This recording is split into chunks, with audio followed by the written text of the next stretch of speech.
diferentes expertos nos ayudan a tener una visión que nos hace ver las cosas desde otra perspectiva. Porque para aprender, hay que desaprender. En Carolina, la mujer de hoy, esta es la entrevista del día.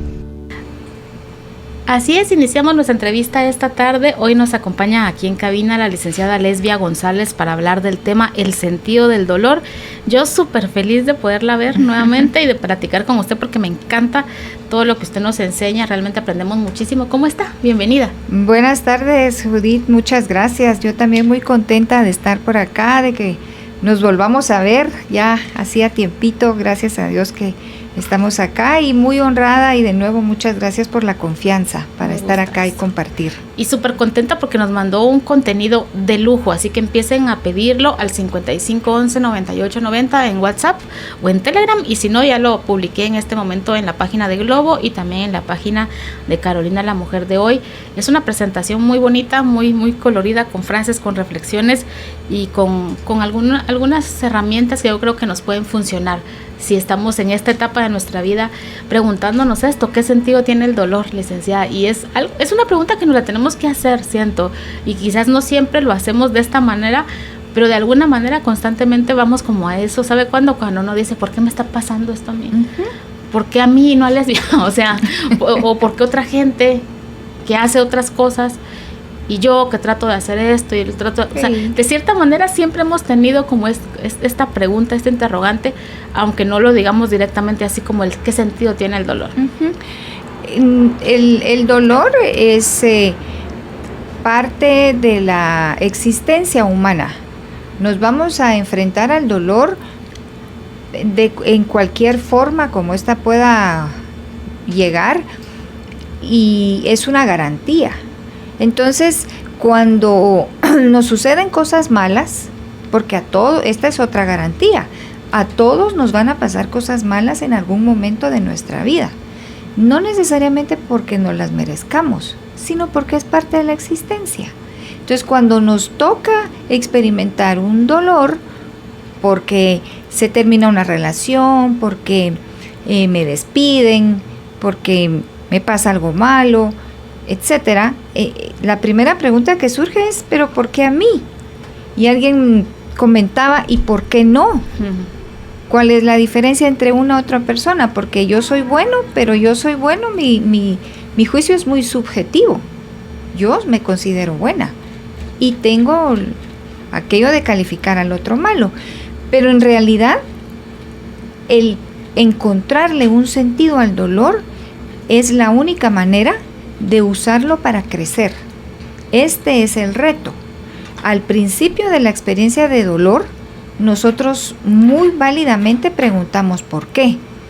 Cuando le damos el sentido al dolor, entonces ya no preguntamos, más bien respondemos con un ¿para qué? ¿Para qué me sirvió esto que viví? Ahí es cuando aparece el sentido. Yo dirijo el dolor hacia algo o hacia alguien que definitivamente ya me dejó una lección, este aprendizaje, me dejó un propósito, lo vuelvo en positivo. Cuando yo me quedo viviendo desde el dolor, y aquí vale la pena ya empezar a hablar de nuestro tema, ¿verdad? Porque el dolor es parte de nuestra existencia, pero debemos separarlo del sufrimiento, porque no es lo mismo. Tendemos a hablar de que es lo mismo, pero no. El dolor no lo puedo evitar. El sufrimiento sí. El sufrimiento yo elijo vivir en el dolor. Y así me puedo quedar viviendo el resto de mi vida. Claro. Y sobre todo, le quería preguntar esto. ¿Nos podemos quedar en esta elección del sufrimiento porque hay una ganancia secundaria, por cuestión de creencias? Hasta incluso a veces hay creencias que dicen que pues la gente sufrida es como más privilegiada o más vista, por ejemplo, ante algo espiritual, es porque estoy en un proceso, en un camino, entonces por eso me ponen a mí estas pruebas, entre comillas, por ejemplo. ¿Qué hay detrás de la elección que a veces puedo hacer de quedarme sufriendo? Hay beneficios. Porque, perdón que le interrumpa, porque por lógica uno diría, no, yo no quiero sufrir, pero aún así lo elegimos. Entonces está como una contradicción, ¿verdad? Es que el quedarnos viviendo desde el sufrimiento me da una etiqueta que a veces surte efecto, y es la etiqueta de, por ejemplo, ella fue víctima o ella sufrió el abandono. Voy a hacer una línea sin ser despectivo de ningún sufrimiento, pero a ella la abandonó su esposo, por ejemplo, o la abandonaron sus padres, y ese dolor en ese momento debió haber sido muy grande, pero cuando elige vivir en el sufrimiento y se queda viviendo desde ese abandono, la vuelve una víctima, y a una persona víctima hay que ayudarla, hay que proveerle, hay que atenderla, se le ve como más vulnerable, entonces se vuelve como un centro de atención, y eso no es saludable, pero produce beneficios. Una mamá que enviuda, que muere su cónyuge, muere su esposo, y los hijos ya se habían ido de la casa ante la muerte del padre, empiezan a cuidar a la mamá. El dolor de la muerte del esposo es muy válida. Lo que no se vale es que a raíz de la muerte del esposo ella consiga la atención de los hijos, que seguramente qué bonito es que regresen a casa, pero el reto es que desde el dolor ella debe aprender a vivir desde el nuevo modo, desde el modo de la viudez, no desde el modo del sufrimiento. Pónganme atención, vénganme a ver, vénganse para la casa, estén conmigo, porque si no me voy a poner triste. Pero no podemos ignorar que hay muchas dinámicas en este modelo. Claro. Muchísimas. Entonces, vivir desde el modo de víctima es vivir un modo de sufrimiento. Y eso me produce beneficios. Puedo manipular, puedo recuperar afecto, puedo recuperar atención, claro, incluso hasta beneficios económicos, pero estamos de nuevo viviendo en el modelo equivocado, a medias. El dolor no lo queremos, si podemos evitar, lo vamos a evitar, pero cuando se vuelve inevitable, debo volverlo un maestro. Por supuesto, esto toma tiempo, pero sí se puede hacer. ¿Qué relación hay con elegir el sufrimiento para vivir, licenciada, y la culpa? Porque a veces también podemos estar, de cierta manera, yo estoy segura que alguno de sus pacientes se lo ha dicho, de como yo hubiera querido que irme yo, y que no se fuera mi hijo, o mi esposo, o mi hermana, qué sé yo, pero yo me quedé. Entonces, de cierta manera, como que por una culpa de yo no voy a ser feliz porque yo me quedé. Entonces, por culpa elijo constantemente esta situación que me mantiene aquí, en el sufrimiento, donde no hay otro color, donde no hay más, donde la vida es de este tono, y aquí me quedé y cerré la puerta. El reto de alguien que usa la culpa para quedarse viviendo en el sufrimiento es porque aceptar la muerte, en este ejemplo, aceptar la muerte de un ser querido implica cambios. Cuando yo me quedo viviendo desde la culpa, pero mire, automáticamente sigo viviendo en el pasado porque no avancé. Cuando yo hago las paces con mi dolor, con la muerte de mi ser querido, automáticamente me volteo y giro hacia la vida. Empiezo a volver a tomar decisiones, empiezo a usar ropa más alegre, a sonreír, a aceptar invitaciones, a convivir con los vivos. Cuando yo vivo un duelo desde la culpa y lo vuelvo sufrimiento, realmente al único que estoy viendo es al que se murió. Ya no volví a ver a los vivos, pero me estoy perdiendo de la gran oportunidad de la vida. Y segundo, me atribuyo el poder de haber elegido quién vivía y quién moría. Y la verdad que eso no nos pertenece. Claro. Eso no está en nuestras manos.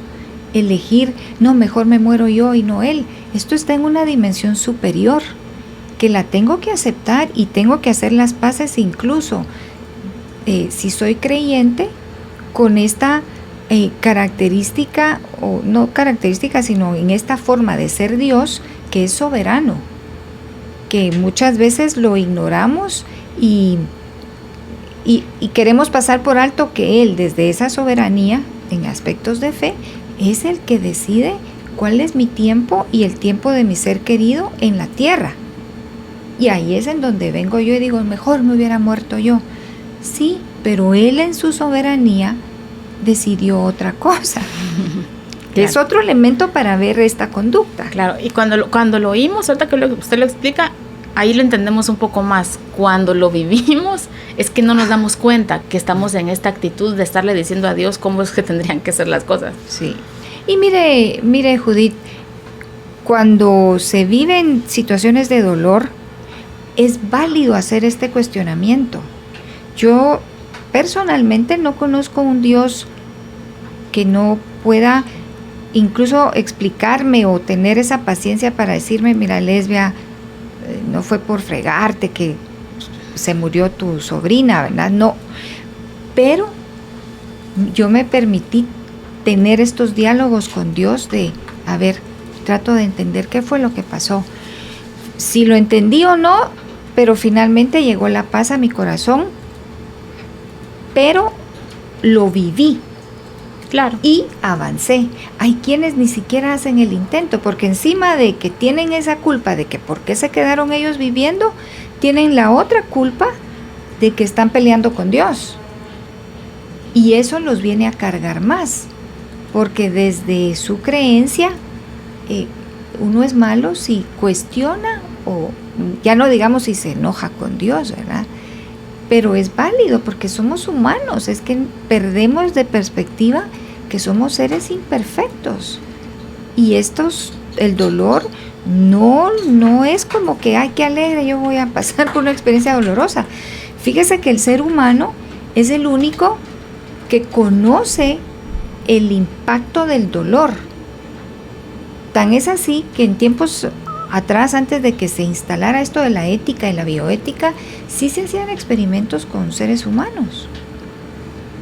Tenemos tristes experiencias incluso aquí en Guatemala, ¿verdad? Pero cuando se descubre todo esto de la dignidad de la persona y todo este tema ético, entonces pasan a hacer experimentos solamente con animales. Y sabe que los animales sí conocen el sufrimiento, porque por eso huyen de él, pero no lo pueden racionalizar como nosotros. Ellos se ven en una jaula y no saben que es una inyección que les va a doler. Ellos no tienen esta capacidad. El ser humano sí. Entonces uno puede anticipar una experiencia dolorosa y por eso es que le vamos a huir, pero a veces nos alcanza. Solo el ser humano tiene esta capacidad. Claro. Fíjese que estaba yo leyendo este libro de Neale Donald Walsch que se llama Lo único que importa, se llama el libro. Y hay una parte donde es el mismo autor de Conversaciones con Dios y hay una parte que él está hablando con Dios, ¿verdad? Entonces le dice, mi error por todos estos años es creer que todo se trataba de mí. Y ahora he entendido que todo es para mí en relación con los demás. Y que hay un propósito muy, muy grande que no puedo ver siempre en el primer momento, a veces ni en el primer año, ni en el segundo año, pero que al final, en el plano completo, cuando ya pasa un poco más de tiempo, he entendido que sí había un propósito, que venía para algo, para cimentar otra situación, para que entraran otras personas o para que yo modificara mi vida o un sinfín de escenarios. O sea, ahí va narrando él diferentes escenarios, diferentes personas en momentos de crisis, pérdidas, cambios muy, muy, muy fuertes. Y me llama mucho la atención esto porque realmente en el primer momento cuando estamos en sufrimiento no se ve la película completa, la foto completa no es, ese es un pedacito cabal justo donde está negro y lo que falta, ¿verdad? O sea, es por mí y porque a mí y justo en este momento y yo tenía un plan, yo tenía un sueño y está bien, ¿verdad, licenciada? Porque es parte del duelo, de vivir mi proceso, pero también entender que aunque ahora no lo pueda ver, no quiere decir que más adelante no voy a poder ver esta fotografía completa y entender el propósito de esta circunstancia que estoy viviendo. Cuando acompañamos a personas que están experimentando alguna vivencia dolorosa, les decimos precisamente eso. Tenemos que ir por pequeños pasos en este camino, en el camino del dolor, pero en este caminar llegamos a lo que nosotros vamos a llamar la trascendencia. La experiencia dolorosa nos hace crecer y casi siempre al darle el sentido al dolor no es para mí, es para el otro, porque entonces yo me hago sensible a la experiencia dolorosa del otro. Y tenemos ejemplos lindos en la sociedad guatemalteca y en la humanidad, en donde luego de haber experimentado alguien una experiencia dolorosa, resurge para salir al encuentro del otro doliente, y le dice: ¿sabes qué? Yo estuve ahí, ya caminé, te acompaño porque vas a salir. Pero solo lo puede hacer el que ha caminado ese camino, porque sabe que es de subidas y bajadas, incluso de caídas. Pero lo que importa es que no se trata de mí. Esta existencia no es solo para mí, no soy el centro del universo. Encuentro sentido, dice Martin Buber, cuando veo al otro, porque el otro me refleja y nos volvemos un nosotros, los nosotros en el dolor. Como dice Víctor Frankl, el hombre doliente, ¿verdad?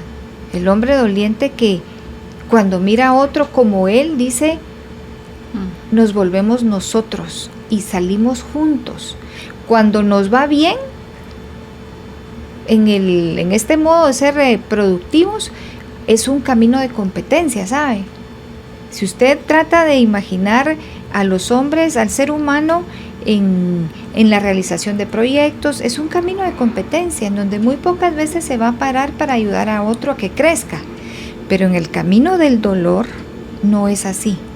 En el camino del dolor son dolientes que ya han avanzado y ven a otro y regresan y lo levantan y caminan con él.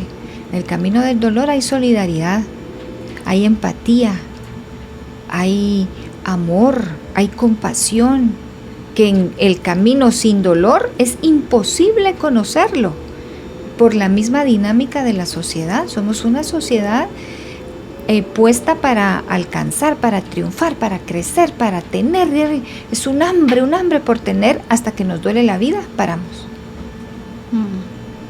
Claro.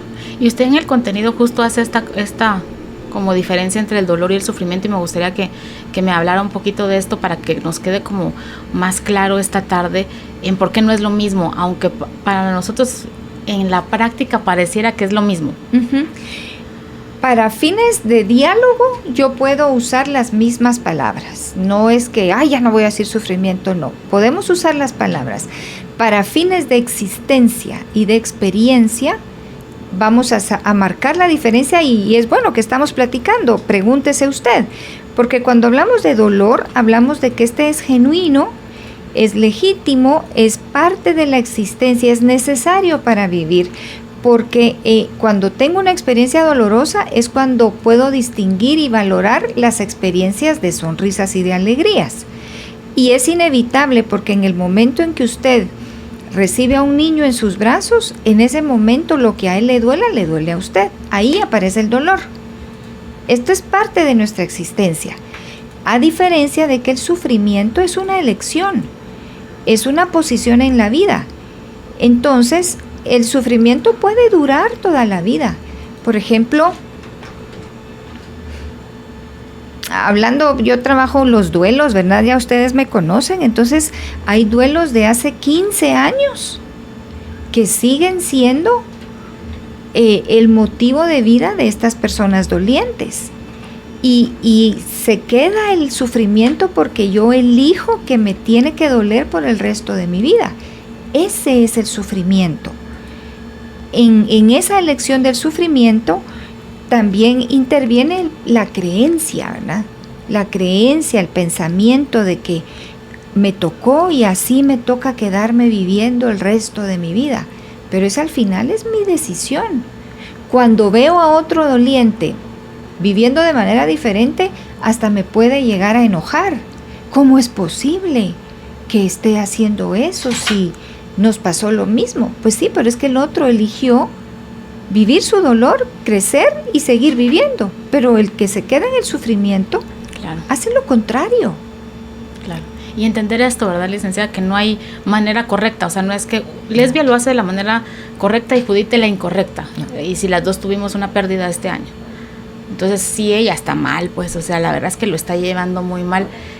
Realmente los duelos y los procesos son tan personales que si para mí en este momento es funcional todavía visitar un cementerio, o es funcional que escribo cartas y que me pongo a llorar, si estoy todavía en estos primeros meses y acaba de ser, y esto de cierta manera me ayuda porque siento que necesito sacarlo, siento mucha necesidad de seguir llorando, no es que yo estoy en lo incorrecto y la otra persona que por 1000 motivos o por decisiones personales sale a trabajar, está saliendo a comer, se está vistiendo de colores y en su interior, quizás cuando llega a su casa llora, pero yo no sé lo que vive esa persona, solo veo el exterior. A veces solo con el exterior juzgamos quién está viviendo un duelo bien y quién lo está llevando mal, y se juzga al que es más sensible o al que está llorando porque lo está haciendo mal, ya debería, ya pasaron 6 meses. ¿Dónde dice eso? O sea, ¿en qué piedra está escrito qué debería de hacer yo con mi dolor? Eso es precisamente lo que hemos recalcado tanto. Esas son creencias, Judith. No hay no lo van a encontrar en donde se diga cuáles son los tiempos y las formas de vivir el dolor. ¿Por qué? Porque el dolor es único. El dolor le pertenece a la persona y cada persona vive su experiencia de dolor desde su unicidad. Entonces no podemos decir que todos los que lloran están viviendo bien el dolor. Eso sería hasta como una falta de respeto. Entonces el que no llora no está viviendo su duelo o su pérdida o su dolor. No, ¿y cómo sé yo si llora o no llora? Es que le digo, solo es un juicio. Los juicios de valor, pero ¿de dónde viene esto? Del sistema de creencias. Claro. Entonces, por ejemplo, antes el luto era 40 días. Si usted mira ahora, hay funerales donde la gente va de blanco y celebra que dejó el cuerpo de dolor y la enfermedad, y la gente, los dolientes cercanos, se visten de blanco. Que no les duele, o que si me visto de negro entonces sí de verdad estoy triste. Esto yo lo juzgo desde mis convicciones y hago juicios de valor desde mis convicciones, y mucho cuidado con esto, porque no puedo saber qué es lo que les mueve, pero debo respetar la forma como la viven, es su decisión. Entonces, ¿qué es importante? Trabajar conmigo, esa es mi responsabilidad. Por eso preguntamos, ¿verdad? ¿Está viviendo usted una experiencia de dolor o se quedó viviendo desde el sufrimiento? Y cuando a usted le llega la experiencia de dolor, ¿cómo la vive? ¿Lo platica, lo llora, como dice Judith, lo escribe? Y si ya tiene 6 meses, ¿quién le dijo que ya tiene que estar bien? Recordemos que mi dolor va a estar muy vinculado a qué fue lo que perdí, o quién fue a quien perdí y cómo lo perdí. Antes de la pandemia yo tenía salud, después me dio COVID, es un ejemplo, ¿verdad? No me ha dado COVID. ¿Qué si me dio COVID y mi sistema respiratorio quedó menguado? Esa es una pérdida significativa, que hay mucha gente que todavía está lidiando con eso. Claro. Entonces a mí la experiencia del COVID me impactó mucho y me sigue doliendo. Puede que a otro no. Pero es que si a mí me duele, importa. Claro. Y debo preguntarme, ¿lo estoy viviendo a mi manera o lo estoy viviendo a como los demás esperan que lo viva? Y por eso es que puedo usar las famosas máscaras. Pero también me debo preguntar, ¿he elaborado mi dolor y le he dado un sentido? ¿O me he quedado viviendo en el sufrimiento? Porque esto también no me permite crecer. Claro, y en una parte del contenido me gustó mucho porque usted habla de que el dolor de cierta manera también nos humaniza. Y me gustó mucho esta parte porque es también replantearnos el significado para nosotros de dolor o las creencias que tenemos del dolor, porque puede, le digo por experiencia propia, que para mí antes el dolor era como, o sea, lo peor que te puede pasar. O sea, ojalá que no se atraviese por mi vida, porque la posibilidad de que fuera un maestro, un vehículo o algo que llegue a humanizarme no me cabía en mi sistema de creencias. Entonces, pero a veces como nos llega, nos lo tenemos que replantear y cuestionar nuevamente y decir, bueno, podría yo haber estado equivocada en esa creencia. Claro. O que el dolor llega cuando tú haces algo malo, por ejemplo, puede ser otra creencia, entonces me lo merezco. Y así podríamos sacar 90,000 creencias que van abajo de lo que significa el dolor, pero también podemos verlo con unas nuevas miradas y con nuevos conceptos que quizás ni se nos habían pues imaginado, no nos pasaban ni por la cabeza.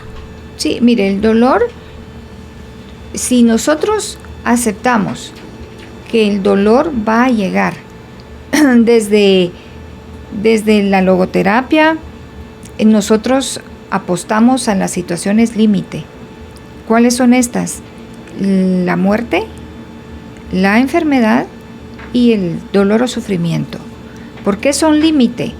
Porque a todos nos va a tocar vivirlas en algún momento de nuestra vida. No por ellas en sí, sino porque no nos las podemos saltar.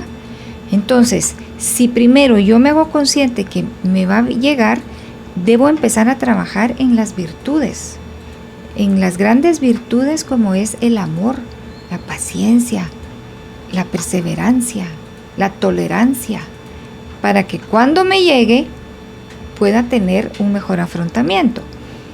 Pero cuando me llega, no me llega porque me porté mal, porque fui una mala hija, porque es que yo rápido quiero tratar de entender, pero es que ¿por qué me pasó?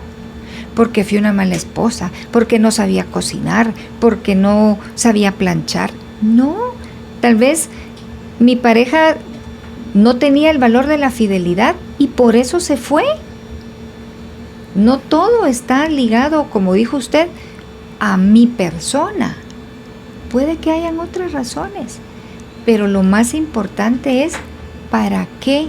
¿Cómo puedo volver esta pérdida, este dolor, en algo que me haga crecer? Y esto es lo más doloroso.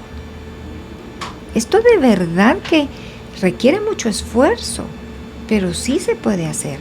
Entonces ya lo convierto en positivo y ahí es en donde el dolor me humaniza. Miro a personas que antes ignoraba, dolientes, ¿verdad? Cuando solo en lo que venía manejando para acá, 3 llamadas y cuando a mí me buscan, pero quiero hacer la aclaración, 7 años atrás yo ya tenía este conocimiento, pero no tenía el vínculo. Yo ya sabía de este tema, ya lo había estudiado, yo ya trabajaba esto, pero no era como algo que yo reconocía en mi ser como persona. Cuando nos toca la desgracia, cuando nos cambia la vida, Judith, cuando a mí me llaman y me dicen, mire, tengo una mamá, inmediatamente paro. Y entonces me pongo en el teléfono y digo, ¿en qué le puedo servir? Claro. ¿Qué necesita de mí? Porque me humanizó. Mi dolor, mi pérdida, me humanizó, definitivamente. Pero si usted me lo pregunta, me tomó más de 2 años llegar a ese punto, en donde dejé de pelear, dejé de preguntar por qué y encontré el para qué. Claro. Y eso le quería preguntar. ¿El sentido del dolor lo damos nosotros y es diferente para cada persona por su dolor, por su duelo, por lo que le pasó a esa persona de manera individual o es general, se podría decir, o hay un sentido del dolor general? No, el sentido de mi experiencia es único. Okay. Yo lo doy, yo lo encuentro, yo lo descubro. Okay. Y no es un único. Pueden tener muchas. Puede ser, es que el ser humano, la persona es... ¿Cuál es el límite de mi desarrollo? Yo. ¿Cuál es, hasta dónde puedo llegar? Hasta donde yo quiera. Entonces no puedo decir el sentido de mi vida es uno único y hasta aquí llegué. No, lo descubro cada día, ¿verdad? Lo descubro, lo pulo, lo perfecciono. No soy perfecta, soy perfectible. Y en ese modelo de perfectibilidad encuentro el sentido a lo que me está pasando. Y es único para cada persona. Así que no puedo ver al otro y decir, bueno, como nos pasó lo mismo, yo también tengo que hacer lo mismo, porque de repente cuando lo descubra voy a ver que es otro. Claro, y ¿sabe por qué se lo preguntaba? Porque a veces queremos nosotros encontrar el sentido del sufrimiento de la persona que está a la par de nosotros, a veces por amor, porque son familiares, porque ya no queremos verlos sufrir como están sufriendo, pero es porque a mí me afecta el sufrimiento de esta persona. Entonces queremos nosotros encontrarle, mira, tal vez esto que está pasando es para esto, y lo hemos hecho todos, yo lo he hecho y me imagino que usted también le ha pasado, pero también hay que dejar que esa persona descubra su propio para qué, porque si nosotros queremos decirle, mira, deberíamos de fundar una escuela ahora para este legado de esta persona, esta es mi vivencia, tal vez a mí me funcione, quizás esta persona ni siquiera tenga que hacer algo externo y todo lo va a vivir desde adentro. Y otros sí quieran hacer otras cosas y accionar y está perfectamente porque ese es el sentido para esas personas. Sí. Pero nos encanta a veces querer decirle a la gente, ¿sabes qué te ayudaría? Ay, sí, somos muy buenos, somos muy directivos y le queremos decir a otro lo que tenés que hacer. Y no, la persona lo va a descubrir. Lo va a descubrir a veces muy despacio, otros lo descubren mucho más rápido, pero nuestra labor es acompañar. Entonces, totalmente. ¿Y sabe desde dónde acompañamos? Y es a veces lo que más nos cuesta. Desde el silencio. Sí. Desde el estar, desde el escuchar. Pero a veces yo me tengo que preguntar, ¿por qué siempre tengo que estarle diciendo al otro lo que tiene que hacer? ¿Qué hay en mí que no puede callar y respetar y escuchar? Porque de verdad también esto es parte de nuestro modo de ser. Claro. ¿O por qué me hace tanto ruido ver gente mal, verdad? Sí. Fíjese que cuando estamos en este acompañamiento, ni siquiera le acercamos un Kleenex a la persona. Ahí está la caja de Kleenex. Si quiere tomar uno, lo tomará cuando quiera. Pero no estoy pasándole Kleenex, ¿verdad? Ni le toco el hombro, ni le digo, bueno, ya pasó, cálmese. Porque cuando yo hago eso, usualmente es porque a mí ya me está incomodando, yo ya no aguanto verla que está así, llorando. Sí. Pero entonces sí, yo me debo preguntar, ¿puedo hacer este acompañamiento? ¿Hay algo en mí que todavía resuena? Tercera, hay dolor en mí que no he resuelto y que quiero reivindicar acá. Yo hace varios años llegué a hacer acompañamiento a UNOP con los niños con cáncer y me costaba un poquito, tuve que elaborar mucho porque yo veía ahí y regresaba a escenas con mi mamá. Yo con mi mamá no pude hacer mucho, ella murió de un tumor en el cerebro. Cuando se ponía mala yo lloraba y era mi hermana la que intervenía en la crisis. Bueno, ella es química bióloga, ¿verdad? Entonces ella tenía sangre fría y me decía, lesbia, haga aquí, lesbia, haga allá. Y yo no podía reaccionar. Cuando llego a la unidad de oncología pediátrica, yo quería como hacer lo que no pude hacer y me tuve que retirar para resolver este tema y después regresé y ya ni siquiera estuve ahí. Me fui directo al hospicio a hacer puro acompañamiento de cuidado paliativo. A los que ya no tenían esperanza de vida, ahí estaba. Pero primero resolví mi tema. O sea que no estamos aquí hablando desde la teoría. Esto ha sido vida. Por eso es que yo les digo, si a mí me incomoda, pare y resuelva. Hágase estas preguntas. Porque si tiene el amor para hacerlo, hágalo. Pero no desde el motivador equivocado.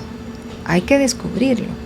Si me resuena algo, voy a clarificar. Okay. En el contenido usted menciona algo del Homo Faber. Platíqueme un poco de qué se trata esto y de qué estamos hablando. ¿De qué hablamos? ¿Qué es esto? La logoterapia plantea y habla mucho del Homo patiens. El Homo patiens es el hombre sufriente. No sufriente de la figura que voy a usar en este momento, no es el hombre que camina con los brazos caídos y la cabeza agacha viendo hacia el suelo. No, el Homo patiens es un hombre que experimenta el sufrimiento y el dolor y crece, es realista ante la llegada del dolor. En nuestra sociedad hay un énfasis al Homo Faber, al hombre que produce, al hombre que está fuerte y que todo le sale bien. En el Homo patiens, el hombre sufriente también está consciente de los fracasos. El Homo Faber no. El hombre que produce le huye al fracaso, le huye al no. Tiene muy poca tolerancia a que le salgan mal las cosas. Y cuando le salen, entonces se ve derrumbado. Y ahí es en donde tenemos que traer al Homo patiens, al hombre con la capacidad de levantarse después de las caídas. Pero en una sociedad tan enfocada al éxito, a la belleza, a la juventud, a que todo le sale bien, a que tiene un plan de vida y todos estos métodos de que desarrolle su potencial y cuando tenga 30 años va a ser su propio jefe y va a tener su propia empresa, y llegan a los 35 y no tienen nada. Entonces se instala esta sensación de soy un fracaso. Y ojo con estas palabras.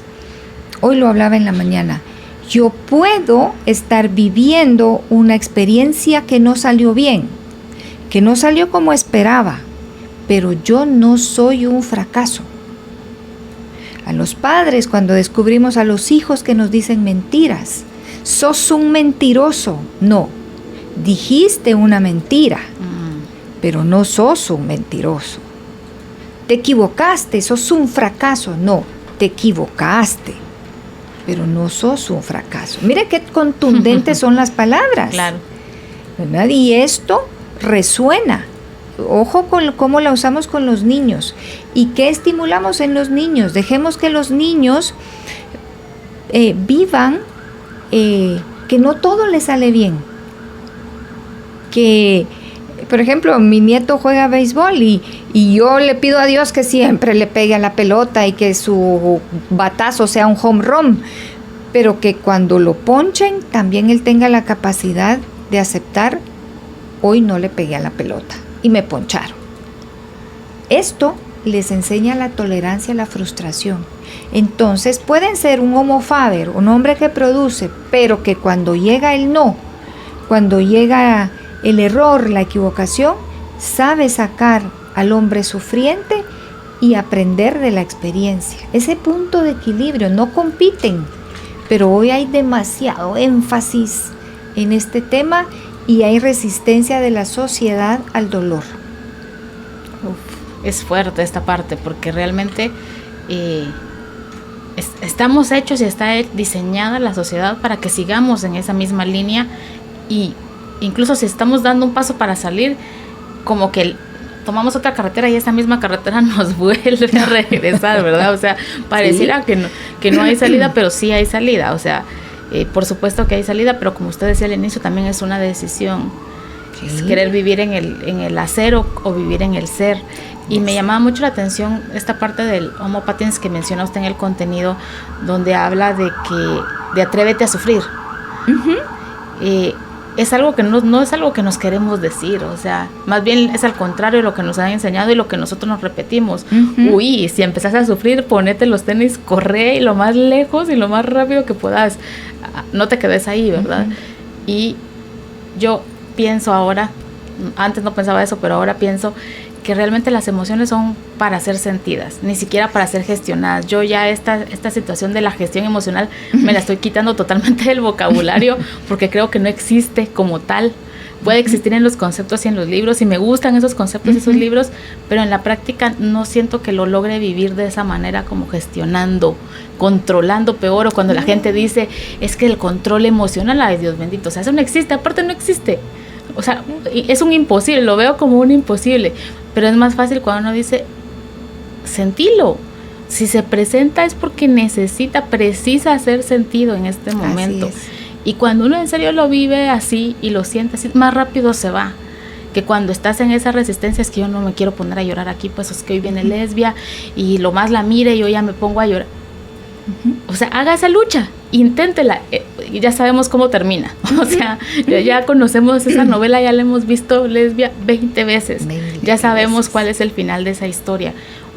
Pero no nos está generando ni satisfacción, ni plenitud, ni paz. Ni paz, porque tenemos aflicción interna. La lucha, ¿verdad?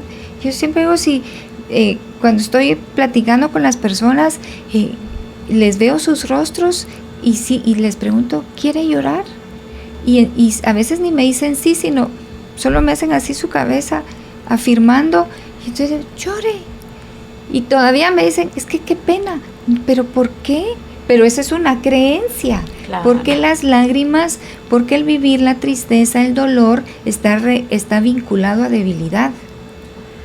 Y nadie quiere ser débil. Está vinculado a vulnerabilidad, y la vulnerabilidad se posicionó como que se va a aprovechar de mí. Pero yo me debo permitir ser vulnerable cuando el momento, la situación de mi vida me lo esté demandando.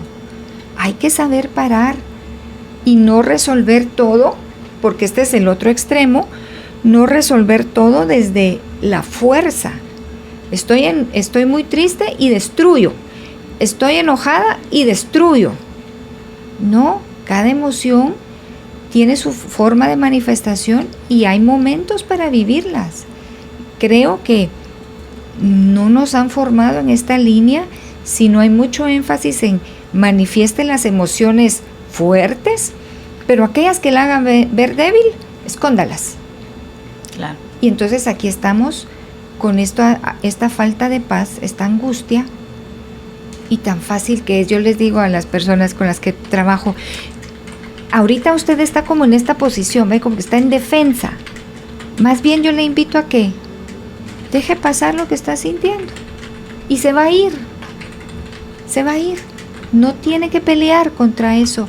Es más fácil si lo deja fluir y va a pasar. Claro. En esa línea es que va esta parte del Homo patiens, ¿verdad? No nos quedamos viviendo desde el hombre sufriente, sino que sería de nosotros. Pero cuando llega, invita. Por eso le dice, atrévete a sufrir. Si ya te llegó, no lo escondas, no lo enmascares, no huyas, no lo duermas, sino atrévete a sufrir. ¿Y cómo se vive el dolor? Hay momentos que se vive en soledad, pero por lo general, después debe salir para vivirlo en comunidad, con los suyos o con la ayuda emocional, ¿verdad? En donde hable de lo que siente.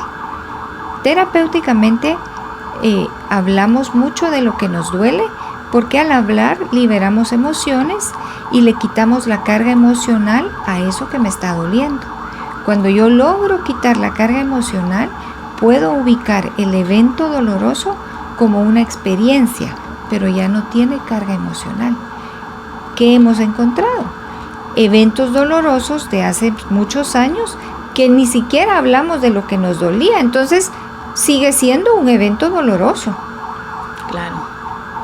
Pero ahí hay que hacer ese tránsito que usted decía también hace un momento, bajarlo de la cabeza al corazón. Si no, realmente conceptos y teorías tenemos todos, y nos gustan estos temas, uno se vuelve hasta experto en la teoría, pero en la práctica no.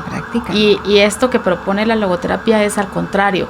Es que bueno que tengas tus ideas, pero aterrízalas en tus acciones y en lo que vives en el día a día.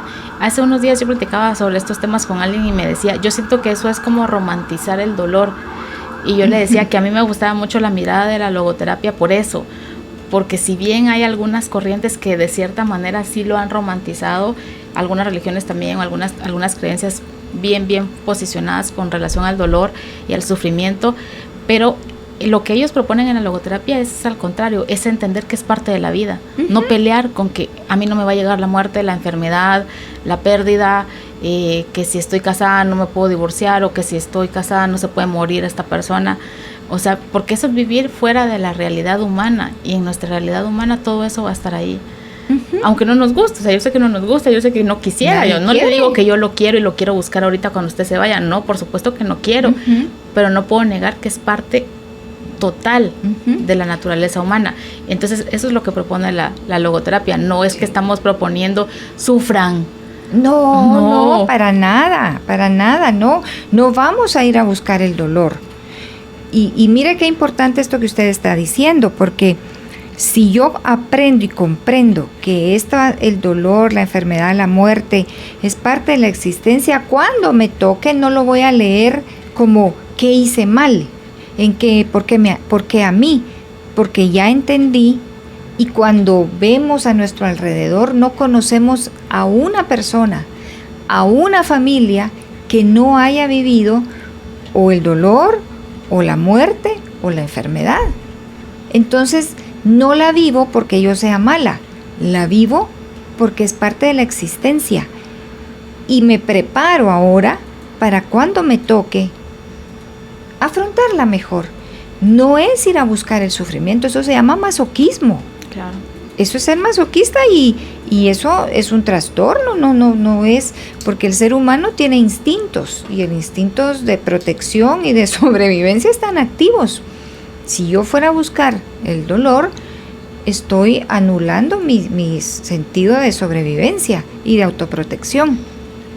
Claro. Pero sí debo ser consciente que cuando me llegue tengo una oportunidad, pero primero vivo mi dolor y después busco la oportunidad. ¿Cómo uso esto para algo más o para alguien más?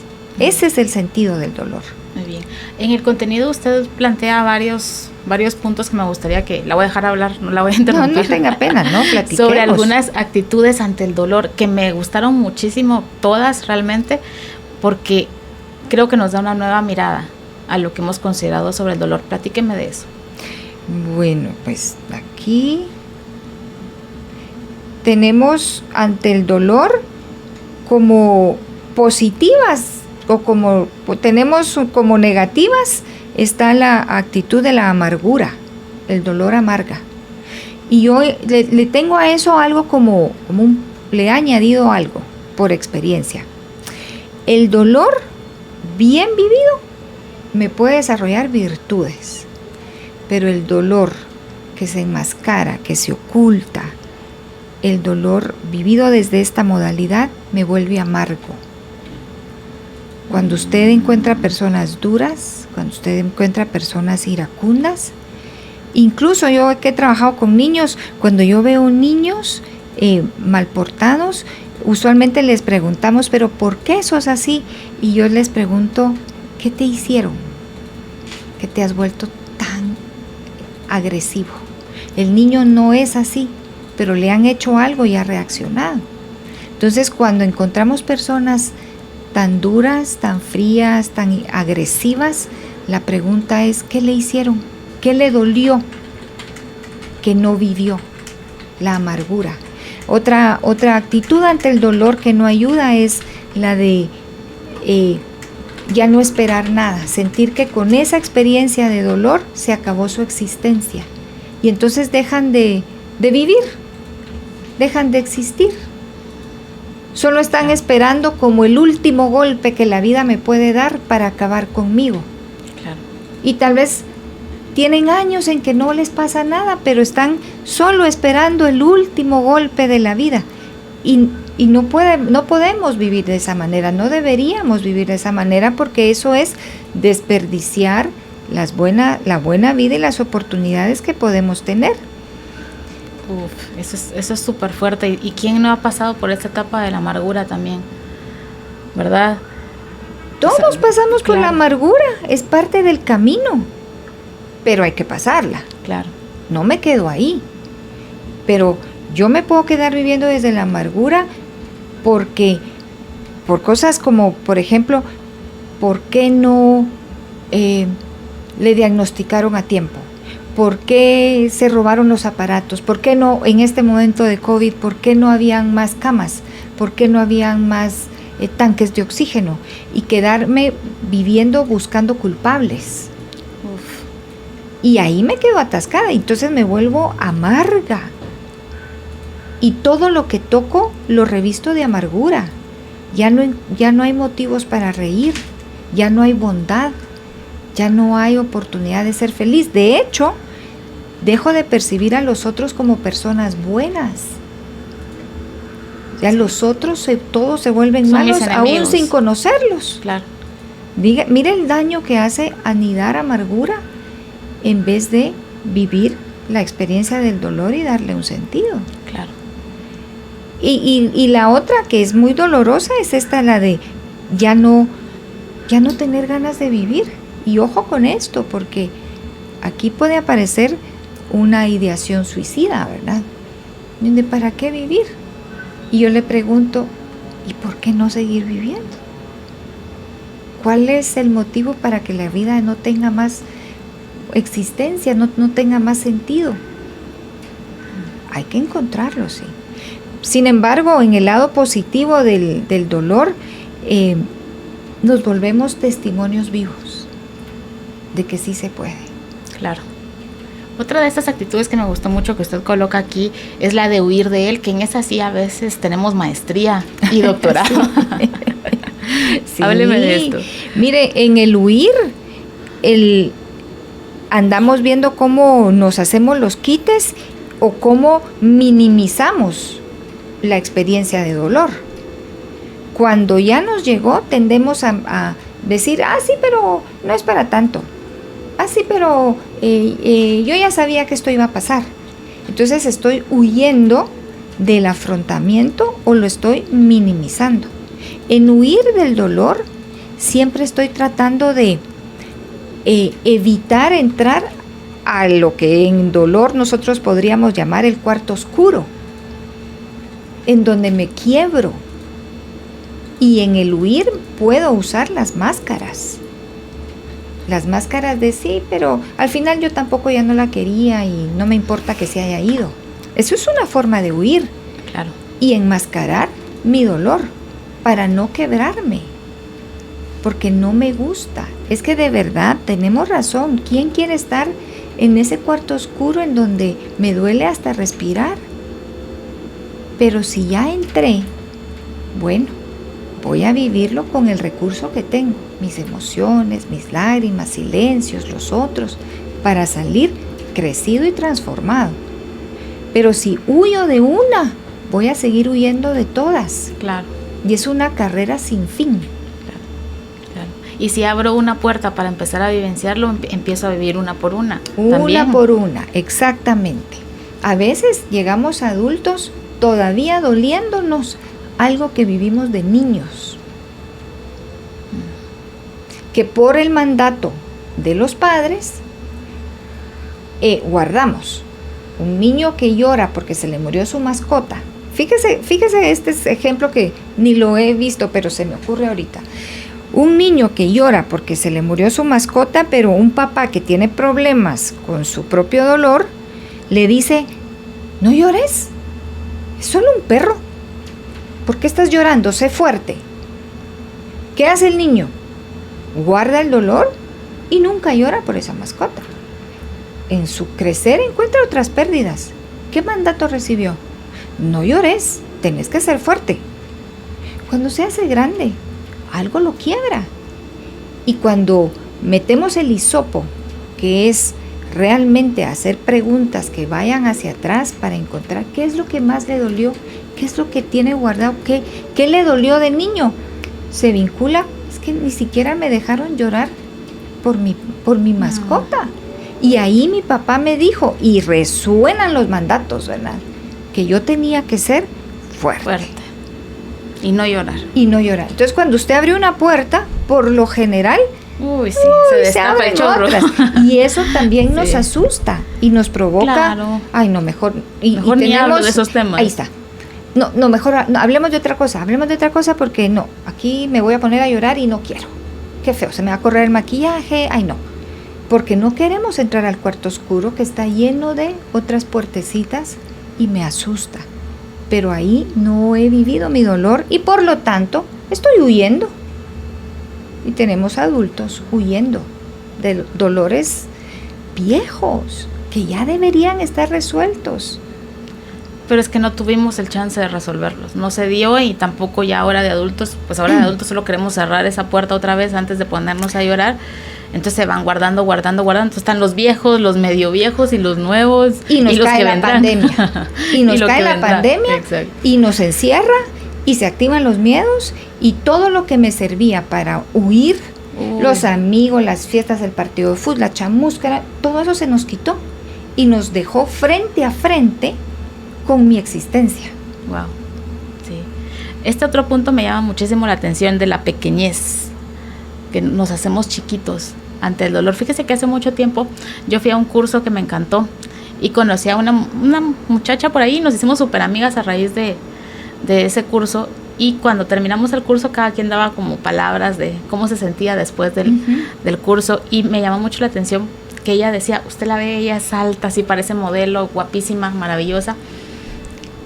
Y ella le decía, no, te agradezco mucho por este taller, porque cuando yo entré a todo esto, yo me sentía como una niña de 4 años, chiquita, y uno dice, Madre Santa, o sea, mírenla cómo es, solo externamente cómo es, y me sentía totalmente indefensa, como todo el mundo contra mí, todos me van a hacer daño, seguro quieren atacarme, seguro, y me llamó tanto la atención, y después pues nos hicimos amigas y platicamos, y ella me decía, yo por años viví chiquita, y la gente no me lo creía encima, porque como externamente yo no tengo esa apariencia, y encima tenía éxito profesional, y le estaba yendo bien, y tenía dinero, y logros por aquí, logros por acá, cuando ella se atrevía a decirle a alguien, es que yo me siento chiquita, como que no pudiera, como que no logro, y la gente, ay, por favor, o sea, como que no casaban sus sentimientos con el exterior, entonces era como doble el sentimiento que ella sentía, de por sí ya lo sentía y no podía hablarlo con nadie porque no se lo creían,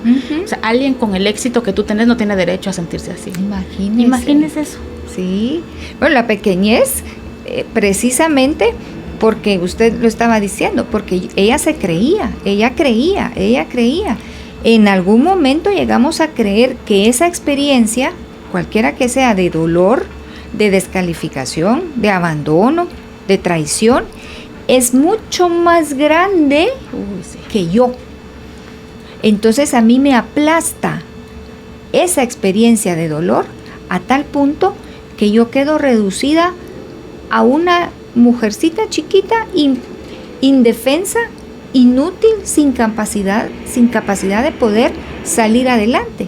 Entonces el dolor, o el dolor y que se vuelve sufrimiento, se vuelve tan grande que me abarca toda y me envuelve. Entonces es como una camisa de fuerza y yo quedo sujeta a la experiencia dolorosa. Yo puedo responder así, mire, a algo tan sencillo como la experiencia de que nos despidan. Puede ser tan grande la sensación de vergüenza, de pena, de dolor, que me quedo viviendo, ya nunca más tengo la fuerza de ir a pedir otro trabajo, porque me avergonzaron tanto que quedo reducida al miedo de no ser capaz de. Y esa experiencia, ese dolor, eso me aplasta. Entonces, esa pequeñez, por ejemplo, mire, tantas situaciones que se nos vienen, pero que son del día a día, Judith, del día a día. Alguien que sufre una traición, una infidelidad, un abandono. Dice, no, y se cree que no fue suficiente para el otro. Automáticamente dice, a mí nadie me va a querer. Claro, es que no soy digna de amor. No soy digna. Yo no soy tan bonita como, yo no soy tan linda como, y entonces eso hace que yo me mire de este tamaño. Aunque los otros, como dice usted con su amiga, dijeran, qué mujerón, qué imponente, pero ella se veía chiquita. Y cuando uno se ve chiquito, uno se cree chiquito. Uf, sí. Aunque el resto le diga, no, usted puede, no, yo no puedo. Cuando encontramos personas con estas ideas limitantes de, no, yo no puedo, a mí nada me sale bien, a mí nadie me quiere, a mí nadie me pone atención, tenemos que preguntarle, ¿qué le pasó? ¿De dónde viene usted creyendo que usted es de este tamaño? Porque algo le pasó. O cómo la criaron, ¿verdad? Porque es que en las familias, de veras, a veces los papás no ayudamos mucho, ¿verdad? Entonces, y no lo hacemos por falta de amor, lo hacemos desde nuestra ignorancia o estamos repitiendo patrones. Y entonces tenemos niños que el niño herido, ¿verdad? Que este es otro tema. Un adulto herido. Es un adulto herido, pero ¿desde dónde funciona? Desde el niño herido. Sos un inútil.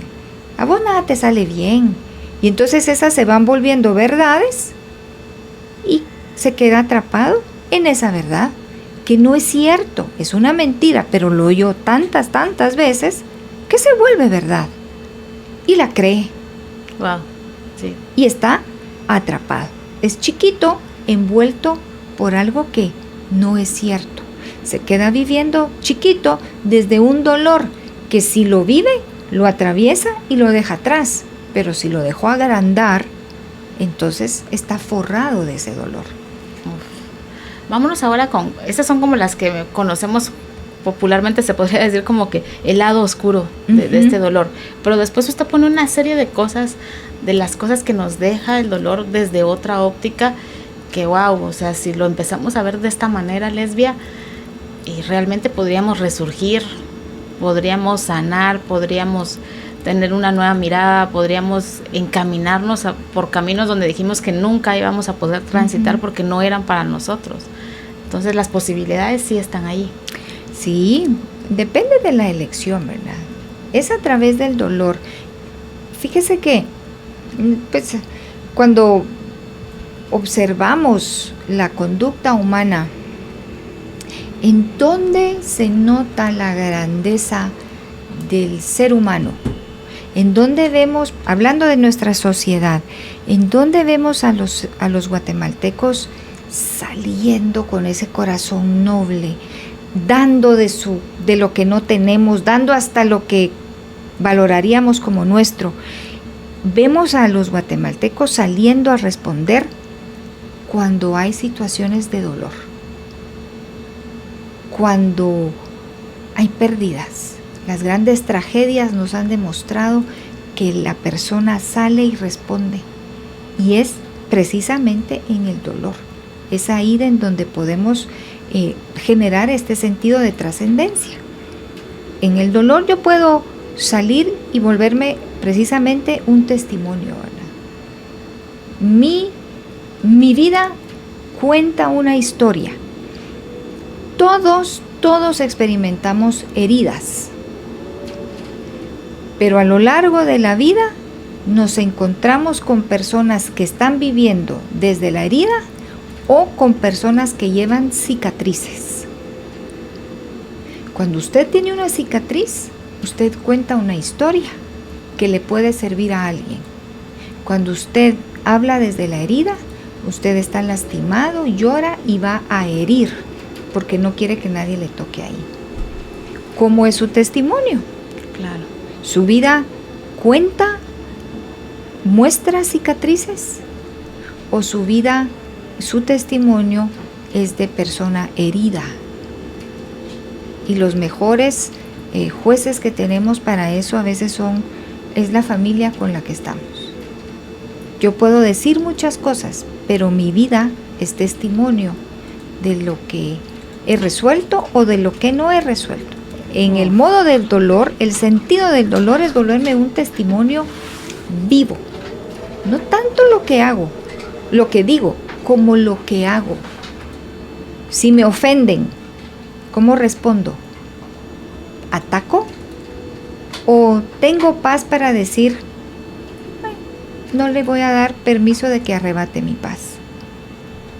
Si he pasado por dolor, ¿soy solidaria? ¿Soy empática?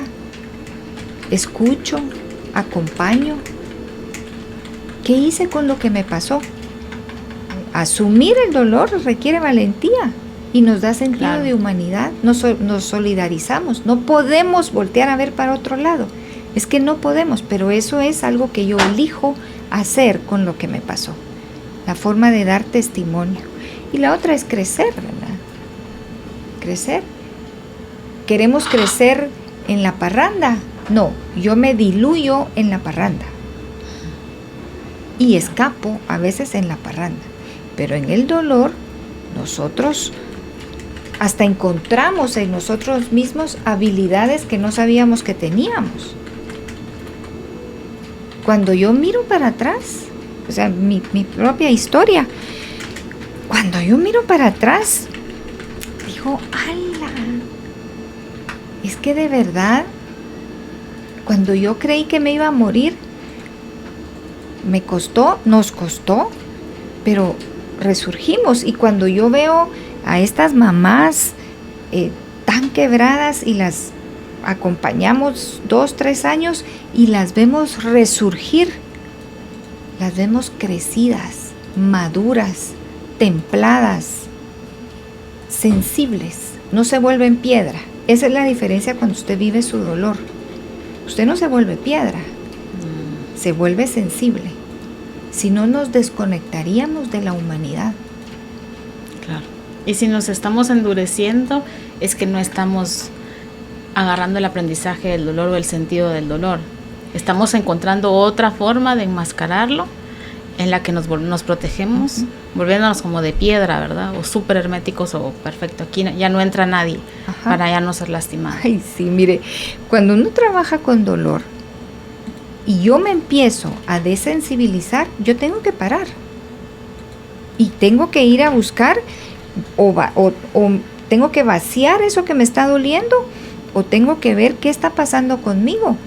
Porque no puedo trabajar con dolor y no ser sensible, porque entonces no voy a ser empática.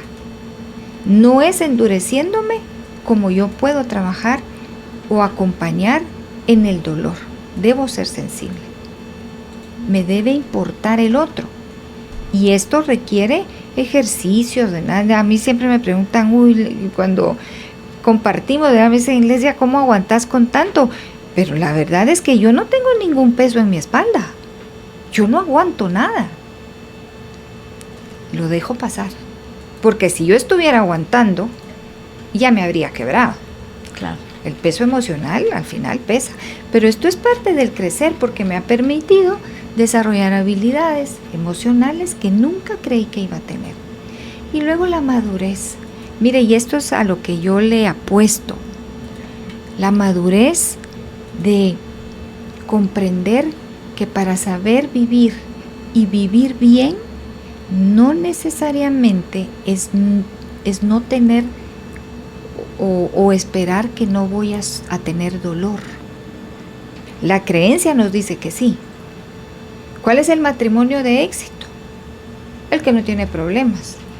Ay, entonces no hay matrimonios de éxito, ¿verdad? Porque no. ¿Cuál es el matrimonio de éxito? Es aquel matrimonio que ha tenido problemas, que ha tenido dolor, pero que los ha sabido afrontar y sigue adelante. Pero la creencia es el que no pelea. No, eso es falso. Entonces las parejas jóvenes, cuando tienen las primeras discusiones y los primeros trabones, dicen, me equivoqué. Claro, fracasé. La relación madura, la persona madura es aquella que sabe que en algún momento de la vida, en alguna vuelta, en alguna esquina, se va a encontrar con algo que le va a doler, pero se prepara como persona para su afrontamiento. No le va a huir, no se va a minimizar, no va a sentir que ya la vida no tiene sentido, sino que más bien lo va a ver venir, lo va a vivir y después lo va a volver una oportunidad. Okay. Y muchas veces creemos que las oportunidades son hacer grandes cosas para la sociedad. Si tan solo el dolor y el sentido del dolor me lleva a querer mejor a los míos, a pedir perdón más rápido, a perdonar más rápido a los míos, Mire, Judith, ya con eso gané bastante. Claro. Solo con los míos, no tengo que hacer grandes cosas, pero solo con los míos. Ya gané bastante, ya regalé bastante y ya impacté bastante. Si mis hijas hoy ven a una mamá que pelea menos, que ríe más, que tiene más paz, uno se vuelve modelo vivo de lo que el dolor puede enseñarnos. Y con eso yo impacto la vida de mis hijas. Dígame si eso no es madurez, crecimiento y testimonio. Claro. Y eso lo podemos hacer todos. Claro. Y viene a raíz de esos grandes momentos de dolor. Y es ahí donde encontramos ese sentido, entonces. Así es. Muy bien, vamos a seguir platicando del tema. Tengo varias preguntas por aquí, las vamos a resolver en unos momentos más, pero nos vamos rapidísimo a la pausa. Ya regresamos. Hacer una pausa en la vida nos devuelve el impulso que necesitamos. Ya volvemos con más de Carolina, la mujer de hoy. Carolina es la mujer de hoy. Continuamos con más del programa. Hoy estamos platicando con la licenciada Lesbia González sobre el sentido del dolor. Tengo preguntas, nos vamos con la primera. Muy lindo el programa. Quisiera preguntarle a la experta qué opina de vestirse de luto. O sea, ya solo negro o puede ser solo blanco. Hace 4 meses murió mi mamá. Desde que ella murió yo decidí vestirme de esa manera. A veces solo negro, a veces solo blanco. Quisiera saber qué opina ella de tener también un altar y colocar flores todos los días para recordarla. Gracias y muy amables por estos programas. Gracias por leer mi pregunta. Bueno, muchas gracias por hablarnos, ¿verdad? Sobre la forma de vestir, creo que lo más importante es cómo se siente usted. ¿Cómo se siente usted? ¿Es esa una forma de no sé si de honrar la memoria de su mamá o de expresar su dolor? Lo más importante es que usted se sienta que es usted viviendo su dolor en ese modelo. Sobre los altares, como son recién 4 meses, nuestras emociones, pero también nuestro pensamiento, nuestro cerebro, busca y necesita trasladar estas figuras. Usted veía a su mamá, la abrazaba y todo, y ahora hay un vacío. La verdad es que no le puedo decir si está mal o está bueno, no puedo entrar a ese nivel. En este momento creo que es funcional para usted. En el proceso hay que ubicar el recuerdo de nuestro ser querido en la dimensión en la que está, en el corazón y en el recuerdo. Los altares tienden a seguir queriendo mantener presente a la persona que físicamente ya no está, pero antes el tiempo, 4 meses, es muy, muy válido, muy válido. Altares entendemos la foto del lugar, no tocar las cosas como ella las dejó, su cama, su cuarto, todo eso se considera un altar. En los primeros meses, incluso el primer año, es muy válido. Después del primer año hay que ir cambiando. Esto tiene que ir cambiando. ¿Por qué? Porque la vida sigue. Ellos siguen con nosotros, pero desde dimensiones ya no tangibles. Entonces hay que cambiar. Pero a 4 meses se comprende. Ok. Muy buenas tardes. Felicidades por tan buen programa. Saludos para las dos y bendiciones. ¿Cómo ayudar a un padre que acaba de perder a su niño que tenía 10 años? El niño murió repentinamente sin haber estado previamente enfermo y ellos dos eran muy apegados, muy cercanos. ¿Cómo como amiga consolarlo? No sé realmente a veces cómo dar este paso de acompañar. Esto sucedió apenas hace 2 meses. Sí. No, es muy poco tiempo, es una muerte inesperada. La muerte inesperada tiene connotaciones de mucho peso. No estaba enfermo, no tenía diagnóstico. Imagínese, un día lo tiene, al otro día lo está enterrando. Entonces, ¿cómo acompañar? Una forma de acompañar es haciéndole preguntas, no asumiendo. Entonces usted, dependiendo del el nivel de confianza, le puede hacer preguntas como, por ejemplo, para hoy, ¿en qué le puedo ayudar? Para hoy, o sea, todo vamos en el aquí y el ahora. No hablamos de más días. Esto es un día a la vez. Puede ofrecer su ayuda de manera de casa, con comida. Puede ofrecer ayuda en tipo emocional. Puede hacerle la pregunta, hoy hay algo que querría decirle a su hijo. Quisiera que yo lo escuchara. Preguntas muy sencillas, ¿verdad? Para saber qué es lo que está necesitando. Claro. Ante 2 meses de la muerte de su nene y siendo tan cercanos, más la muerte inesperada, este papá hasta se va a querer morir. Entonces hay que estar muy de cerca, pero solo estando, ¿verdad? Acompañando y haciéndole preguntas. No asuma qué es lo que él necesita. Pregúntele, ¿hay algo que yo pueda hacer por usted hoy? ¿Necesita algo? ¿Para qué? Para que él vea que usted lo respeta y le pregunta. Y deje que él le diga qué necesita. ¿Qué hay que vigilar? Ya sea al papá o toda la familia, pues que por lo menos tengan una buena comida al día. Que tomen agua. Evitar las bebidas alcohólicas y cualquier otra cosa peligrosa por ahí en la casa, ¿verdad? Si tienen mascotas, ver que los animalitos coman y que ellos tengan por lo menos una maletita de frijoles, queso, pan, para que tengan algo que comer y estar monitoreando que sí estén comiendo. La gente literalmente se la pasa metida en la cama y ya no olvidan comer. Claro. Estas son formas prácticas de acompañar. Y la otra es por medio de las preguntas sencillas. Y vamos un día a la vez. ¿Hay algo que quisiera platicar? Yo le escucho. Y se queda callada. Ya no dice más. Okay. Y la deja estar. Muy buenas tardes, qué gusto saludarles. Mi pregunta, ¿será que es el mismo dolor una traición de la pareja a un dolor de pérdida de un familiar? Mi experiencia es que yo viví una traición de mi esposa y la sentí tan intensa, tan fuerte como que se me hubiera muerto un familiar.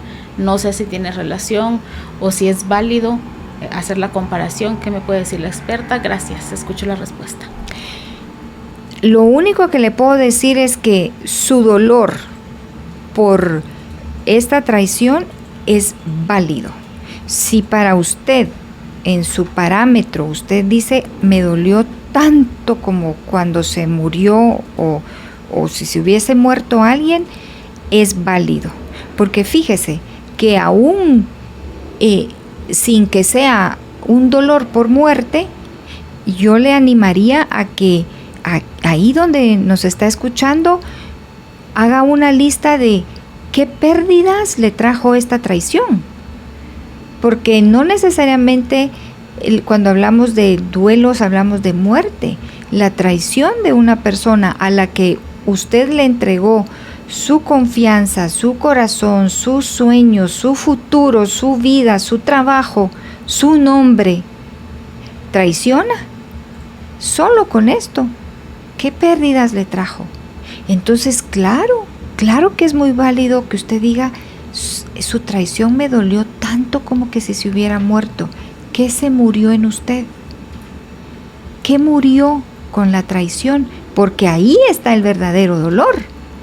Cuando usted identifique qué murió, qué pérdidas le trajo, ahí está trabajando el dolor. La traición es la del otro. El efecto de su traición son sus pérdidas. Y esas hay que identificarlas para poderlas trabajar. Muy bien. Vámonos con otra. Muy buena tarde, excelente el programa. Mi esposo falleció hace 10 años por una enfermedad que hasta el último día me enteré. Me afectó muchísimo, quedé sola con 2 niños. Hay días que me siento todavía con miedo, triste, confundida, no tengo deseos de hacer nada. Eso afecta mucho, ya que también afecta mi actual relación. Quisiera preguntar cómo puedo salir de esto y no afectar más a mi familia. A veces creo que no podré más con la pérdida de mi madre desde muy pequeña, también me afectó. Luego mi segundo hijo también y luego mi esposo. han sido muchas pérdidas. Muchas Sí. veces me molesto por cosas que son hasta insignificantes. No tuve una infancia buena. Hasta la fecha mi padre dice que soy una mala hija. Estudié, me gradué, pero jamás tuve como una frase de cariño o aprobación de parte de mi padre. Me frustro con muchísima facilidad y me pongo muy triste. Quisiera que me pudiera dar un consejo, bendiciones y abrazos. Muchas gracias por dejarnos ver su corazón. Primero tiene pérdidas desde muy niña, lo que hablábamos del niño herido, y estar escuchando todavía al día de hoy que es una mala hija, ¿verdad? Se recuerda lo que hablamos, Claro. las mentiras que oímos que se vuelven verdades, ¿verdad? Luego tiene duelos complicados y parece que muy seguidos. Tal vez, como el último fue el del ex esposo, ¿verdad?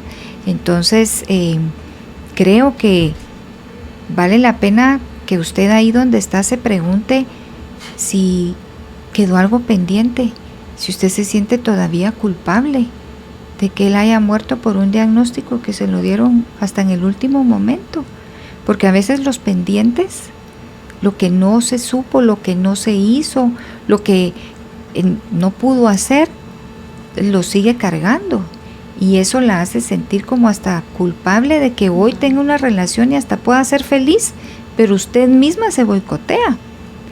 Averiguar ese tema de, creo que le quedé debiendo algo, me hizo falta algo con él, tuvo tiempo de despedirse y luego perdonar. No sé qué pasó en su niñez, perdonar. Y muchas veces perdonar no implica que estar cerca de. Yo no sé si este vínculo con el papá sea saludable tenerlo cerca o perdonarlo, pero tomar distancia. Es muy válido, aunque riñe con la creencia de que hay que estar cerca de los papás porque es la forma de honrarlos. No necesariamente. Tenemos que cerrar espacios de aquello que no nos aporta. ¿Para qué? Para que sea feliz.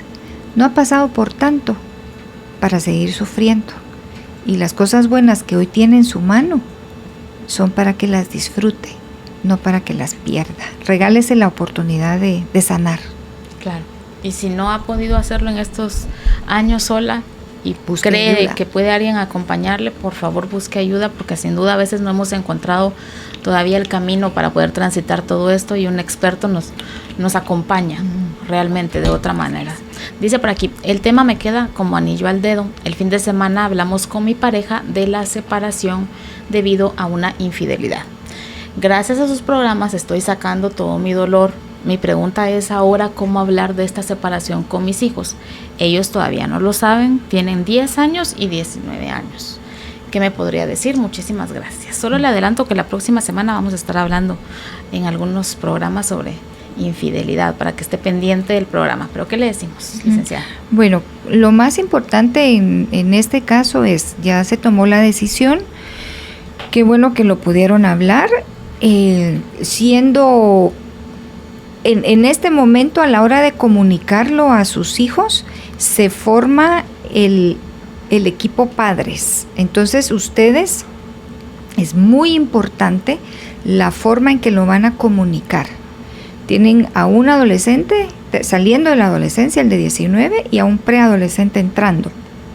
Entonces, deben sentarse uno a la par del otro, aunque estén como pareja el vínculo se va a romper, como padres es un vínculo que no se rompe. Entonces deben proyectar esa unión como padres a sus hijos y comunicar, nos vamos a separar. Yo no sé si ellos no saben la infidelidad o no saben todavía que se van a separar. Si no saben la infidelidad, obviamente van a preguntar por qué. Tienen que pensar qué les van a responder. Pueden decirle porque hay una crisis que no podemos resolver, o si van a hablar directamente del motivo de la separación, incluso saber hasta dónde van a contar, ¿verdad? No se debe contar todo. ¿Por qué? Porque este tipo de noticias sí impactan la imagen de aquel que cometió la infidelidad. pero siempre va a ser su papá. Entonces el problema de la infidelidad es en el vínculo de pareja. Pero el vínculo de padres no se toca, porque eso siempre se va a mantener. Pero que lo comuniquen como equipo de padres, les transfieran a los hijos el sentido de siempre vamos a estar para ustedes. Esto es vital, pero controlen qué van a decir. Excelente programa, les cuento. Mi hijo amado se fue de la casa con una joven que no se lo merece y esto a mí me está causando muchísimo dolor. ¿Qué me podría decir? Primero, asumo que es un joven ya listo para volar de la casa, ¿verdad?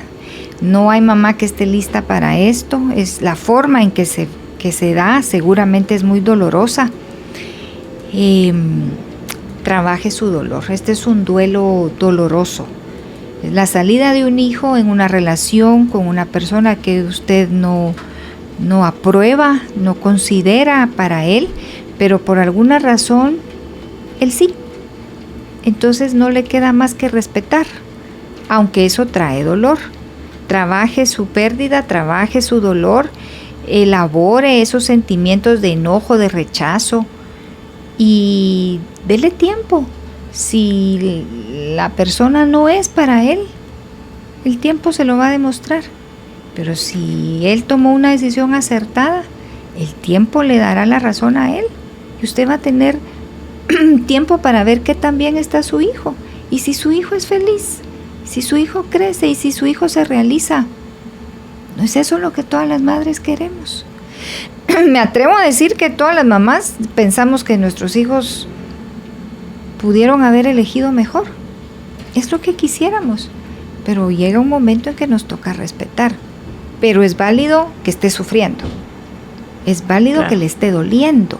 Claro. Sí. Es válido mi dolor. Lo que no es válido es que yo quiera ir, meterme y querer cambiar esa situación. No, porque ya cuando son mayores de edad, pues les corresponde a ellos tomar su camino y sus propias decisiones. Y lo que usted mencionaba, también dejar a la gente, si se va a equivocar, que se equivoque. Que se equivoquen, ¿verdad? No es como quisiéramos que no sufrieran, pero es que si no les estamos evitando las grandes lecciones de la vida. Ya se fue. Ok. Que haga su vida, usted elabore su dolor, pero en esa elaboración del dolor está también aceptando y respetando la decisión de él, y ya no hay más que hacer. Este es el gran reto de ser mamá de jóvenes adultos. Nos toca salirnos del camino y estar a la orilla del camino y ver a veces hasta cómo se estrellan, pero es su decisión y se respeta. Pero eso no quiere decir que no le duela. Trabájelo. ¿Para qué? Para que cuando usted vuelva a ver a su hijo con pareja o sin pareja, lo vea sin el sentimiento de te fuiste, me abandonaste, la elegiste a ella por encima de mí. Es que esto no es sano. Véalo, cuando lo vuelva a ver, véalo con amor. Claro. Eso es lo importante. Claro. Y qué oportunidades trae de sanación también para su vida, ¿verdad? Porque también puede tocar otros puntos y otras creencias sobre lo que son los hijos, lo que los hijos deberían de ser, porque para eso están los hijos. ¿Qué expectativas depositó usted en este hijo o en todos sus hijos? Bueno, son grandes maestros y grandes enseñanzas. Así es. Si así lo queremos ver, ¿verdad? Vámonos con otra. Dice, muy buenas tardes, gracias por el programa. ¿Qué me recomienda la invitada? Mi esposo tiene el vicio del alcohol. Yo inicié a participar hace unos 2 meses en un grupo de autoayuda para personas que viven con un alcohólico. Pero yo quisiera saber cómo puedo salir más rápido de esta situación. Tengo 34 años, muchísimas gracias. Bueno, qué bueno que ya está yendo a un grupo. Esto la va a ayudar muchísimo, incluso para la toma de decisiones. Primero tenemos que entender que él está enfermo. El alcoholismo es una enfermedad. Y a menos que él quiera salir, tiene posibilidades de tener una relación adecuada con él. Si él no quiere salir, no quiere sanar su enfermedad, entonces usted tiene la libertad de elegir si se queda en la relación con él así de enfermo o si elige salir de la relación porque esta enfermedad la enferma a usted. O sea, es una relación contaminada ¿Qué puede hacer? Siga, me imagino que es Al-Anon, entonces siga en Al-Anon. Ellos le van a fortalecer mucho la capacidad de toma de decisiones sin culpa, porque en algún momento se genera la codependencia y entonces mucho de su funcionamiento como persona está vinculado a sentirse hasta rescatadora de él o culpable si él consume, y esa es decisión de él, pero tiene que fortalecer su libertad y su capacidad de tomar la decisión si quiere salir de ahí, porque es saludable para usted, porque conviene para usted. No menciona si tiene hijos, pero esta dinámica familiar es sumamente tóxica para los menores, y los niños, aunque tienen voz, no tienen voto, pero el mayor voto que tienen es el de la mamá, y ella elige si los deja en contacto con una persona enferma de alcoholismo o los saca de un ámbito de alcoholismo. Ok, me voy con la última. Dice por aquí: muy buena tarde, qué buen programa, como siempre de muchísimo aprendizaje. Les comento mi caso, tengo 47 años, estoy separada de mi esposo hace 7 meses porque no quiere darme el divorcio. Él me contagió con el virus del papiloma humano. Él ha tenido el descaro de decirle a su familia que no fue él el que me contagió, y ahora quiere que yo le dé nuevamente otra oportunidad para regresar a la casa conmigo. Hay días que no sé qué hacer. Gracias por su respuesta, bendiciones para ambas. Gracias. ¿Qué le decimos? Bueno, buenas tardes. El único vínculo que la debe hacer volver es el amor. Este es un amor que está golpeado. Entonces, primero sane de nuevo sus pérdidas. Perdió confianza, perdió salud. Sane esa parte para que entonces pueda hacerse la pregunta del millón: ¿lo amo? Y luego, ¿le confío? Porque si no lo ama y no le confía, no tiene lo que se requiere para volver. Y es cuestión de tiempo para que se instale la duda, la discusión y el reclamo, porque pues este contagio, pues ya sabemos que no se cura, es de por vida. Entonces no regrese si no está segura de amarlo. No. Puede que tenga un amor lastimado, pero igual, primero recupérese y elabore sus pérdidas, porque la pérdida de la salud pesa mucho. Y cuando hablamos de este contagio, ¿de dónde provino? ¿Cómo es que él se contagia? Entonces, automáticamente tiene una respuesta. Es que lo contrajo de otra persona y usted se vio afectada. ¿Qué diga él? Realmente no le debemos poner mucha atención. Es ¿cómo se siente usted? Aquí la figura más relevante es usted. Y si usted siente carga, siente enojo, siente tristeza, siente inseguridad de sus decisiones, pare. Pare y piense. Y si es necesario, busque ayuda. ¿Para qué? Para que pueda autodistanciarse de su pensamiento y de su situación, y otra persona le ayude a clarificar toda esta combinación tan cargada de emociones y de otros sentimientos que están aflorando por ahí. Sí. Y usted, que es acompañante también de parejas, otro día vamos a tener un tema sobre eso, porque sé que es una de sus especialidades. Pues también se llegan a negociaciones y a nuevos acuerdos, ¿verdad? Y eso es algo que también hay que hablar y valorar y tomarse el tiempo de perfecto. Hay una reconciliación o hay un regreso a la casa, pero no regresamos a lo mismo. No es de que estábamos en 4 y regresamos en la misma cantidad, o no es que regresábamos y cada quien vivía así, tú salías a las 6, yo salgo a las 8 y tú tu vida, yo la mía. No, esa era nuestra dinámica. Así es. Ahora mi porcentaje para esta relación va a ser de 8, va a ser de 9, ¿cómo va a cambiar? ¿Qué nuevas dinámicas, qué nuevas negociaciones vamos a tener con las que yo me voy a sentir ahora en confianza? Porque tiene que recuperar ella la confianza en ella misma y en su pareja también. Y eso no se da solito, no se aparece no es por arte de magia, sino que es un proceso. ¿Está la otra persona dispuesta Así es. A vivir todos estos cambios, estas negociaciones, a escalar esta nueva montaña donde vamos a reestructurar la relación, no vamos a volver a la misma relación de antes. Y ojalá que no vuelva lo mismo.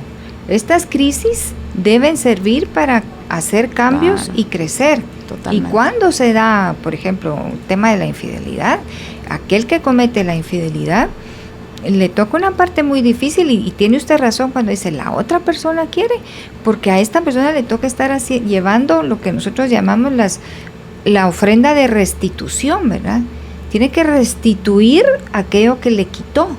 ¿Y qué fue la gran pérdida? La confianza. Hablaba con una persona y yo siempre les digo, a ver, si usted le pudiera decir al otro qué es lo que usted necesita para que usted vuelva a creer en él, ¿qué le diría? Y ella me dice, las claves del teléfono. Total. Y entonces le digo yo, bueno, hay que pedírselo, porque ahí es en donde empieza el otro a decir, de verdad, voy a hacer lo que tenga que hacer con tal de recuperarte y recuperar tu confianza. Pero hay que ponerlo sobre la mesa, porque es todo un proceso que toma mucho tiempo. Pero sí, no se puede volver a más de lo mismo, se tienen que llegar a acuerdos, a qué más, qué sí quiero, qué ya no quiero, y empezar a funcionar de una manera diferente. Pues es un trabajo que hay que ver si queremos realizar. Exactamente. ¿Verdad? Muy bien. Pues ya nos tenemos que despedir. Les cuento que para ponerse en contacto con la licenciada Lesbia González, la encuentran así en su página de Facebook, licenciada Lesbia González, y pueden hacer sus citas para poder tener atención con ella y un acompañamiento al 48 33 80 90, que es el WhatsApp. Por ahí hacen su cita y pues ya empiezan a platicar ya de manera personal con ella. Muchas gracias. Un gustazo siempre poder platicar y aprender con usted. Muchas gracias, Judith. Gracias por la invitación. Saludos a todos los que nos escuchan y gracias por platicar con nosotros. Un fuerte abrazo. Atrevernos a ver las cosas de manera diferente. Abrirnos al conocimiento para manifestar la vida que deseamos. Esto fue la entrevista del día, junto a Carolina, la mujer de hoy.